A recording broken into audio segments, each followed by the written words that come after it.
Sebelumnya, tonton video berikut ini. Presentasikan satu akan mempresentasikan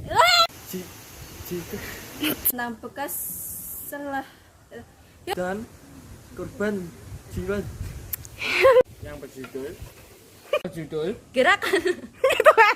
Alvira. Ciro lukis saya. yang berjudul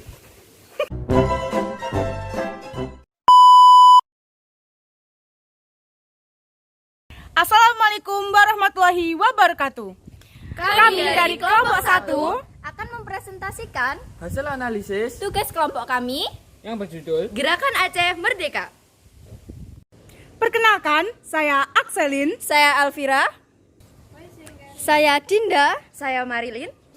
saya Rizal dan saya Chandra. Belakangan ini, penerapan hukuman cambuk di Provinsi Daerah Istimewa Aceh mendapat sorotan dari dalam maupun luar negeri. Pada 2 Februari 2017 lalu misalnya, ada seorang perempuan yang berulang kali terjatuh karena tidak tahan menghadapi hukuman cambuk. Perempuan tersebut mengalami shock dan harus mendapat perawatan kesehatan. Selain itu, ada perempuan lain juga yang dihukum penjara 1,6 tahun karena hamil di luar nikah. Pada tahun 2016, tercatat ada 301 kasus pelanggaran terhadap Kanun Jinayat atau Peraturan Daerah Aceh dengan 339 orang terpidana telah dieksekusi hukuman cambuk di seluruh wilayah Aceh. Kasus-kasus ini menggambarkan semakin sering dan kerasnya hukuman cambuk di Aceh, sehingga banyak pihak menganggap pelaksanaan hukuman cambuk di Aceh bertentangan dengan aturan-aturan internasional dan dalam negeri. Amnesty International sebelumnya meminta agar hukuman cambuk di Aceh dihentikan. Banyak kecaman lain juga datang dari luar negeri.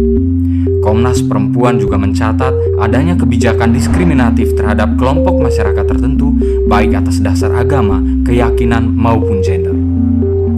Hukuman cambuk sendiri merupakan salah satu bagian dari Kanun Jinayat atau Peraturan Daerah Aceh dan merupakan bagian dari penerapan syariat Islam di Aceh. Lalu, bagaimana sebenarnya sejarah pelaksanaan Kanun Jinayat di Aceh?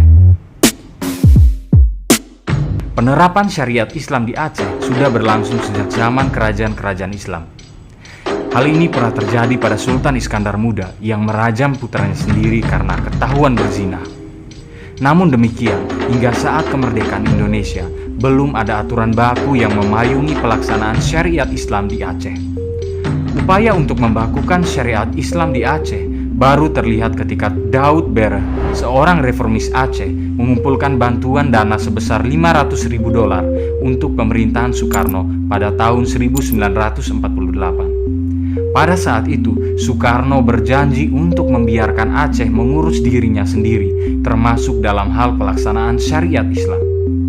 Namun, janji itu diingkari Soekarno ketika Aceh dijadikan satu provinsi bersama Sumatera Utara pada tahun 1951. Hal inilah yang memicu terjadinya pemberontakan Darul Islam di Aceh yang dipimpin oleh Daud Bereh. Pada tahun 1962, pemberontakan ini berhasil diselesaikan secara damai setelah pemerintah Indonesia menetapkan Aceh sebagai daerah istimewa dan berjanji untuk membuat undang-undang tentang syariat Islam di Aceh. Daud Bereh pun sempat menjadi gubernur Aceh. Namun, janji tersebut tidak terpenuhi, tidak hanya dari sisi hukum agama saja, tetapi juga dari sisi otonomi daerah. Hal ini semakin parah di era Orde Baru ketika pelanggaran HAM oleh militer kerap terjadi di Aceh, serta kontrak minyak dan gas yang ada tidak menyejahterakan penduduk Aceh. Hasan Ditiro, cucu dari Teuku Cik Ditiro dan mantan Menteri Luar Negeri Darul Islam, menganggap bahwa telah terjadi penjajahan Tersebut menjelaskan tentang bekas sebuah gerakan bersenjata yang memiliki tujuan supaya Aceh lepas dari NKRI atau yang disebut juga dengan Gerakan Aceh Merdeka. Konflik antara pemerintahan NKRI dan Gerakan Aceh Merdeka terjadi selama lebih dari 2 dekade sejak rezim Orde Baru dan telah menyebabkan terjadinya banyak korban jiwa. Di video tersebut, pada tahun 2016 tercatat ada 301 kasus pelanggaran terhadap kaum jinayat atau Peraturan Daerah Aceh dengan 339 orang terpidana telah dieksekusi hukuman cambuk di seluruh wilayah Aceh. Video tersebut termasuk ancaman militer dengan jenis separatisme dikarenakan GAM merupakan sebuah gerakan yang bertujuan untuk mendapatkan sebuah kedaulatan. Karena gerakan pemberontakan seperti Gerakan Aceh Merdeka berpotensi akan memicu pergerakan serupa dari organisasi di lain daerah dan akhirnya mengancam keutuhan NKRI.